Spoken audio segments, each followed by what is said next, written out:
Vamos para mais uma? Essa é um pouquinho mais conhecida, talvez vocês saibam o significado dela, que é buceta. O que significa isso em espanhol?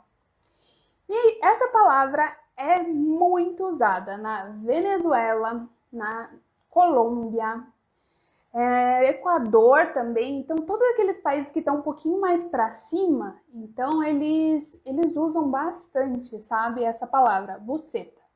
Eu vou ler aqui também 3 frases e vocês tentam adivinhar o que é essa palavra.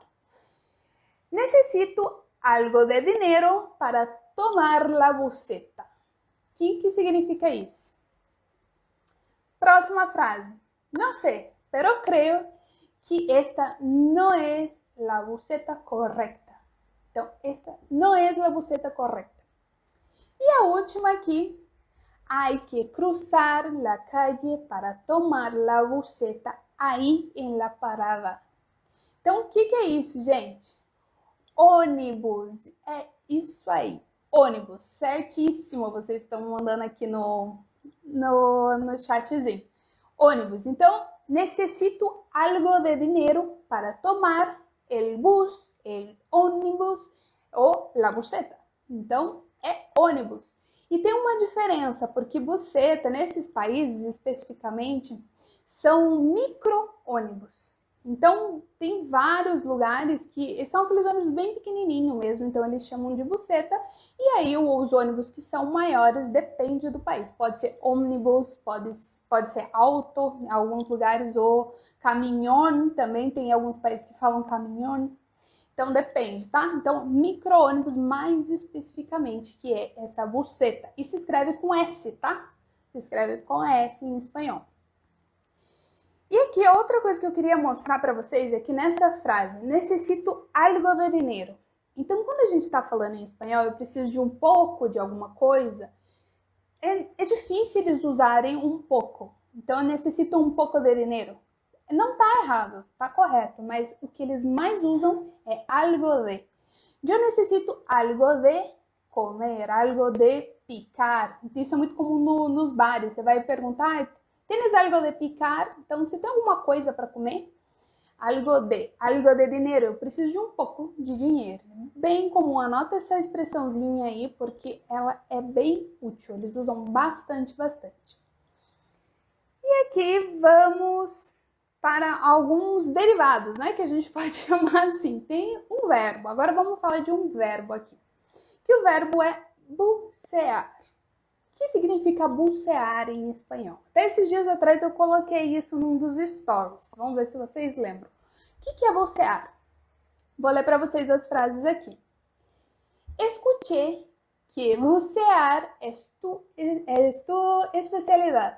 Então, eu escuché que bucear es tu especialidade. O que é bucear? Tem alguma ideia aí? Coloquem aqui no chat. Creí que Jorge já não podia bucear. Então, eu creí que Jorge já não podia bucear. Agora tiene uma tienda de buceo, que também seria uma outra palavrinha parecida, né? Agora tiene uma tienda de buceo. O que significa isso? Bucear, buceo. Seguinte, vamos começar com a primeira frase aqui. Escuché que bucear é sua especialidade. Bucear é o verbo mergulhar. Então, mergulhar em espanhol é bucear. E o mergulho é buceo. Então, vem tudo do mesmo verbo. A origem é a mesma. Que não tem nada a ver com a buceta do ônibus, né? Nada a ver. Então, aqui, bucear, escutei que bucear é tua especialidade. Então, eu escutei que o mergulhar é a sua especialidade. Creí que Jorge já não podia bucear. Então, eu achava, então esse achar, ele sempre usa o verbo crer. Então, eu achava que Jorge, ele já não podia mais mergulhar, tá? E a última, agora tiene uma tienda de buceo. Então, agora você tem uma loja de mergulho. Uma tienda de buceo. Então, uma loja de mergulho, tá? Isso significa bucear e o buceio. E agora vamos para uma outra, que essa aqui eu escutei quando eu fui fazer um mochilão no México. Foi a primeira vez que eu escutei essa palavra. E eles falavam isso o tempo todo. Eu demorei um bom tempo para entender o que era. Que é o seguinte. Pau. Essa é a palavra. Eu vou passar duas frases aqui para vocês entenderem. Duermen en el cuarto de Pau.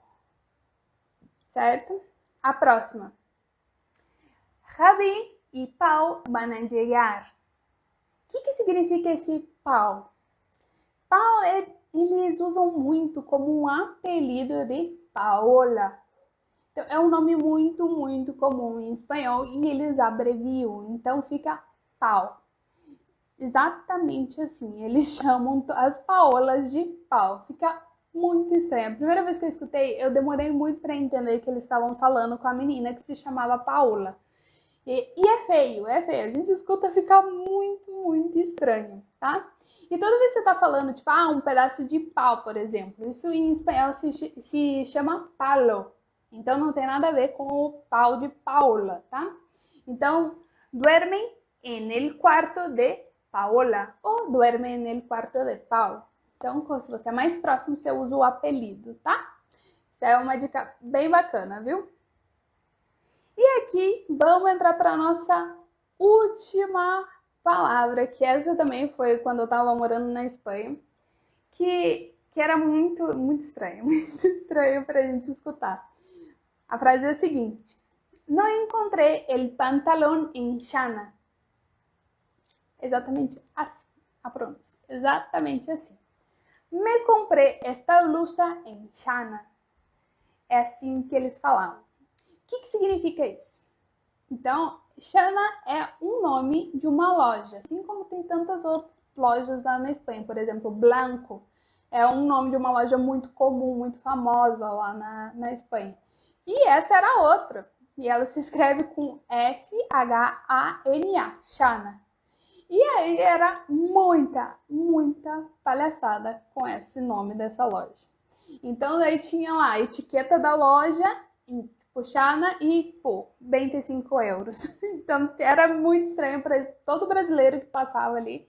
Dava muita risada dessas palavrinhas. Então, aqui vou deixar para vocês essas palavras. Tem outras, obviamente. Quem aí lembra de mais alguma que você já escutou e na hora você ficou meio assim? Muito, muito estranho. Então, tanto essas palavras que eu mostrei aqui para vocês, que são palavras que no espanhol elas são corrientes, são palavras muito comuns que eles usam o tempo todo. É nome de loja, é verbo, é coisas, apelido de pessoa, tipo, é muito, muito comum usar essas palavras. E quando a gente escuta, o cérebro joga direto a palavra lá no português, né? Então a gente já fica ali, fica estranho, você já começa a rir da palavra e não tem nada a ver. E do mesmo jeito que tem ao contrário, né? Tem palavras que não tem nada a ver, nada a ver com palavrão, com palavras com conotação sexual. No português e quando a gente fala no espanhol, sim, elas podem ter. Tem várias delas. Então, por exemplo, uma que eles sempre me falavam, né? Em português a gente fala madeira. Uma madeira que tem, não tem absolutamente nada de errado com essa palavra em português. Mamadeira. Mas em espanhol, sim, ela tem uma conotação bem complicada que não dá para usar. E mamadeira no espanhol se diz biberón. Biberón. Então não tem nada a ver com mamadeira, tá? Então toma cuidado. Vamos fazer um repasso, uma revisão rapidinha aqui para vocês lembrarem e anotarem essas palavras. Buceta, que é um micro-ônibus, um ônibus pequenininho, e essa palavra é mais usada em países específicos, tá? Se você está aprendendo espanhol agora, eu aconselho você a usar outras palavras como bus, por exemplo, ou ônibus, que são mais neutras, né? E aí vamos para o verbo bucear, que é mergulhar, mergulhar. Buceo, que é o mergulho. E Pau, que é o apelido de Paola. Então, toda vez que alguém falar Pau, ele só tá falando o apelido de Paola. E a lógica é o nome de uma loja que chama Shana. Certo, pessoal? Anotado essas palavrinhas aí, porque são bem importantes para vocês usarem, porque eu tenho certeza que se você precisar falar alguma coisa, você está viajando, está indo para Cancún e vai fazer um super passeio, um mergulho, eu tenho certeza que você não vai lembrar da palavra deduzir, né? Você vai falar mergulhar, qualquer coisa assim, qualquer portunhol horrível, e não vai lembrar que é passeio. Então, se você não estudar, você nunca vai usar uma palavra que tem algum significado desse tipo pra gente no português. Por isso é bem importante vocês lembrarem e passarem a usar elas com mais frequência no teu vocabulário, beleza?